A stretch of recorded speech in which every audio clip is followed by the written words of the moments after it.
السلام علیکم dear students, امید کرتی ہوں کہ آپ لوگ بخیر و عافیت ہوں گے۔ آج ہم لوگوں کا اسلامیات کا نہر جماعت کا جو ہے وہ 24واں لیکچر ہے، ٹھیک ہے۔ پچھلے لیکچر میں جو ہے وہ ہم لوگوں نے اصول علم کی اہمیت کے بارے میں پڑھا تھا۔ آج ہم لوگ پڑھیں گے علم کی فضیلت۔ ہمارے پاس یہ جو ہے یہ کوسچن بھی ہے آپ لوگوں کی ایکسرسائز کا کہ قرآن و حدیث کی روشنی میں علم کی فضیلت بیان کیجیے۔ تو ہم لوگ یہ پڑھیں گے علم کی فضیلت۔ آپ لوگ اپنی بک کھول لیں، پیج نمبر 63 اوپن کر لیں۔ علم عظمت اور سربلندی کا ذریعہ ہے۔ زیور علم سے آراستہ لوگ اللہ کے زیادہ قریب ہوتے ہیں۔ اللہ تعالیٰ کے نزدیک عالم اور جاہل برابر ہیں۔ قرآن مجید میں ارشاد ہے کہ کیا وہ لوگ جو علم رکھتے ہیں اور وہ لوگ جو علم نہیں رکھتے برابر ہو سکتے ہیں۔ جو لوگ نور علم سے منور ہو کر علم سے کام لیتے ہیں، ان کے بارے میں فرمایا یرفع اللہ الذین آمنوا منکم والذین اوتوا العلم درجات۔ کیا ہے کہ یعنی تم میں سے جو لوگ ایمان لائے اور جنہیں علم دیا گیا، اللہ ان کے درجات بلند فرمائے گا۔ اس میں کیا بتایا گیا ہے کہ قرآن مجید میں جو ہے وہ سب سے پہلے اس میں عالم اور جاہل کے بارے میں تفریق کی گئی ہے کہ قرآن مجید نے علم رکھنے والے اور علم سے محروم افراد میں تفریق کی ہے کہ اسلام میں عالم اور جاہل جو ہے وہ برابر نہیں ہو سکتے۔ اگرچہ جو اسلام ہے وہ ہمیں کیا ہے سب انسانیت کو برابری کا درس دیتا ہے، مطلب اگرچہ اسلام نے کیا ہے بحیثیت انسان سب لوگ جو ہیں وہ برابر ہیں اسلام میں، لیکن کیا ہے کہ عالم کو جاہل پر فضیلت حاصل ہے، ٹھیک ہے۔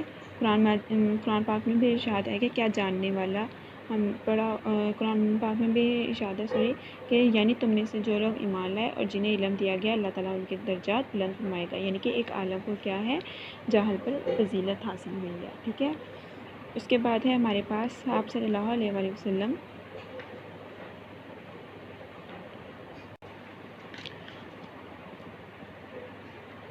ایک مرتبہ حضور اکرم صلی اللہ علیہ وآلہ وسلم مسجد میں تشریف لائے۔ وہاں دو مجلسیں ہو رہی تھیں، ایک حلقہ ذکر تھا اور دوسرا حلقہ علم۔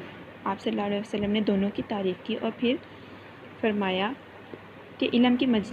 آپ علم کی مسجد میں شریک ہو گئے اور فرمایا کہ یہ پہلی مسجد سے بہتر ہے، ٹھیک ہے۔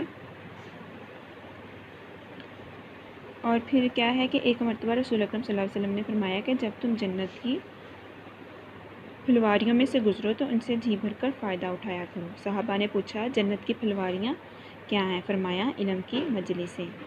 تو ان مندرجہ چند روایات سے علم کی اہمیت یوں واضح ہوتی ہے۔ علم حاصل کرنا نیکی ہے، علم کی طلب عبادت ہے، اس میں مصروف رہنا تحقیق اور بحث و مباحثہ کرنا جہاد ہے، علم سکھاؤ تو صدقہ ہے، علم تنہائی کا ساتھی، فراخی اور تنگ دستی میں رہنما، غمخوار دوست اور بہترین ہمنشین ہے، علم جنت کا راستہ بتاتا ہے۔ اللہ تعالیٰ علم ہی کے ذریعے قوموں کو سربلندی عطا فرماتا ہے۔ لوگ علماء کے نقش قدم پر چلتے ہیں، دنیا کی ہر چیز ان کے لیے دعائے مغفرت کرتی ہے، کیونکہ علم دلوں کی زندگی ہے اور اندھوں کے لیے بینائی ہے۔ علم جس کی توانائی اور قوت ہے، علم کے ذریعے انسان فرشتوں کے اعلیٰ درجات تک جا پہنچتا ہے۔ علم میں غور و خوض کرنا روزے کے برابر ہے۔ علم ہی کے ذریعے اللہ تعالیٰ کی صحیح اطاعت اور عبادت کی جا سکتی ہے۔ علم سے انسان میں معرفت الہی حاصل کرتا ہے، اس کی بدولت انسان اللہ اور اس کے بندوں کے حقوق ادا کرتا ہے۔ علم ایک پیش رو اور رہبر ہے اور عمل اس کے تابع ہے۔ خوش قسمت ہیں وہ لوگ جو علم حاصل کرتے ہیں اور بدقسمت ہیں وہ لوگ جو اس سعادت سے محروم رہتے ہیں۔ تو سب سے پہلے کیا تھا کہ علم کی مجلس کی فضیلت بیان کی گئی تھی کہ رسول اکرم نے کیسے فرمایا کہ مسجد میں جو آپ تشریف لائے تو دو مجلسیں ہو رہی تھیں، ایک ذکر کی تھی اور دوسری علم کی۔ تو آپ صلی اللہ علیہ وسلم نے دونوں کی تعریف کی اور پھر علم کی مجلس میں جا کر بیٹھ کر فرمایا کہ یہ پہلی مجلس سے بہتر ہے۔ اسی طرح آپ صلی اللہ علیہ وسلم نے کیا فرمایا تھا کہ تم جنت کی پھلواریوں میں سے گزرو تو جی بھر کر فائدہ اٹھایا کرو۔ تو صحابہ کرام نے پوچھا کہ یا رسول اللہ جنت کی پھلواریاں کیا ہیں؟ آپ صلی اللہ علیہ وسلم نے فرمایا علم کی مجلس ہیں۔ تو یہ کیا ہے علم کی مجلس کی فضیلت ہے، ٹھیک ہے۔ اس کے بعد پھر علم کی فضیلت جو ہے وہ بتائی گئی ہے کہ علم حاصل کرو کہ اللہ تعالیٰ کے لیے علم حاصل کرنا جو ہے وہ نیکی ہے اور اس کی طلب جو ہوتی ہے وہ عبادت ہے، اور پھر اس میں مصروف رہنا تسبیح اور مباحثہ کرنا کیا ہے جہاد ہے۔ علم سکھاؤ تو صدقہ ہے، علم تنہائی کا ساتھی ہے، اس کے بعد علم جو ہے وہ جنت کا راستہ بتاتا ہے۔ علم کے ذریعے اللہ تعالیٰ کیا کرتا ہے؟ قوموں کو سربلندی عطا کرتا ہے. لوگ جو ہے وہ علماء کے نقش قدم پر چلتے ہیں تو دنیا کی ہر چیز جو ہے وہ دعائیں مغفرت کرتی ہے، کیونکہ علم جو ہے وہ دلوں کی زندگی اور اندھوں کے لیے بنی آئی ہے. علم جو ہے وہ کیا کرتا ہے؟ جسم کے لیے توانائی ہے، طاقت ہے. اس کے بعد اس کے ذریعے علم ہی سے انسان کیا ہے؟ فرشتوں پر کے اعلیٰ درجات تک پہنچتا ہے. تو علم جو ہے وہ ایک خوش قسمت لوگ ہوتے ہیں جو علم حاصل کرتے ہیں، اور بد قسمت ہے جو اس سعادت سے محروم رہتے ہیں. اسلام اپنے ماننے والوں کو درس دیتا ہے کہ علم کی تلاش میں نکلو اور حکمت کے مفتی جہاں سے ملے انہیں حاصل کرو. علم کی فضیلت اس امر سے بھی ثابت ہوتی ہے کہ اللہ تعالیٰ نے ہمیشہ حکومت اور سلطنت سے اسی قوم کو سربلند فرمایا جس سے علم و عمل میں برتری حاصل تھی. اسی اصول کی بنا پر حضرت آدم بھی ملائکہ پر فضیلت لے گئے. علم ہی کی بنا پر دنیا میں تمام مسلمان چھا گئے، مگر جب انہوں نے قرآن کی تعلیمات کو چھوڑا اور علم کی روشنی سے دور ہو گئے، زوال کا شکار ہو گئے. علم ہی کی بنا پر رسول اللہ صلی اکرم صلی اللہ علیہ وسلم روزانہ صبح شام جو دعائیں مانگا کرتے تھے ان میں سے ایک یہ بھی ہے: اللہم انی اسألک علما نافعا، کہ اے اللہ میں تجھ سے نفع والے علم کی درخواست کرتا ہوں. ٹھیک ہے. اسی طرح یہ بھی مسنون دعا ہے کہ اللہ جو علم تو نے ہمیں دیا ہے اس سے ہمارے لیے مفید بنا اور ہمیں ایسا علم عطا فرما جو ہمیں نفع پہنچائے. ہماری دعا ہے کہ اللہ تعالیٰ ہمیں بھی علم عطا فرمائے اور اس پر عمل اور اس کی اشاعت کی توفیق بھی نصیب فرمائے. آمین.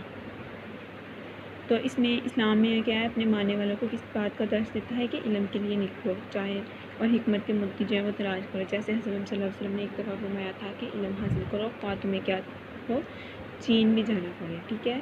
تو اس کی فضیلت جو ہے وہ اس بات سے بھی ثابت ہوئی ہے کہ اللہ تعالیٰ نے ہمیشہ ان حکومت اور سلطنت ان لوگوں کو دیا ہے جو کیا کرتے ہیں؟ علم حاصل کرتے ہیں. ٹھیک ہے.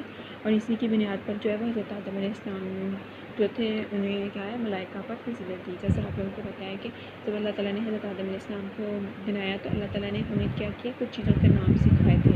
تو اللہ تعالیٰ نے جب فرشتوں سے ان چیزوں کے نام پوچھے تو انہیں نہیں آئے، لیکن جب اللہ تعالیٰ نے حضرت آدم علیہ السلام سے نام پوچھے تو آپ نے کیا تھے؟ ان چیزوں کے نام بتا دیے. علم کی وجہ سے تھا نا کہ حضرت آدم کو فرشتوں پر جو تھی وہ فوقیت دی گئی تھی اور وہ ان پر فضیلت لے گئے تھے. اسی طرح جو قومیں جو ہے وہ علم کا ساتھ چھوڑ دیتی ہیں تو وہ کیا ہوتی ہیں؟ نیست و نابود ہو جاتی ہیں. اور مسلمانوں نے جب تک انہوں نے علم کی تلاش میں نکلے اور علم حاصل کیا تو وہ کیا ہوا؟ انہوں نے دنیا پر حکومت کی، اور جب انہوں نے کیا کیا؟ ان تعلیمات کو چھوڑ دیا تو وہ کیا ہو گئے؟ زوال کا شکار ہو گئے. اسی طرح علم جو ہے وہ فائدہ مند بھی ہوتا ہے اور نقصان دہ بھی ہوتا ہے. مطلب کہ اللہ تعالیٰ حضرت صلی اللہ علیہ وسلم نے اسی لیے صبح شام جو دعائیں مانگا کرتے تھے ان میں سے یہ بھی دعا تھی کہ جو اے اللہ میں تجھ سے نفع والے علم کی درخواست کرتا ہوں، کہ مطلب علم جو ہے وہ نقصان میں بھی ہوتا ہے. تو اللہ کے رسول جو تھے وہ نفع والے علم کی دعا مانگا کرتے تھے. ٹھیک ہے.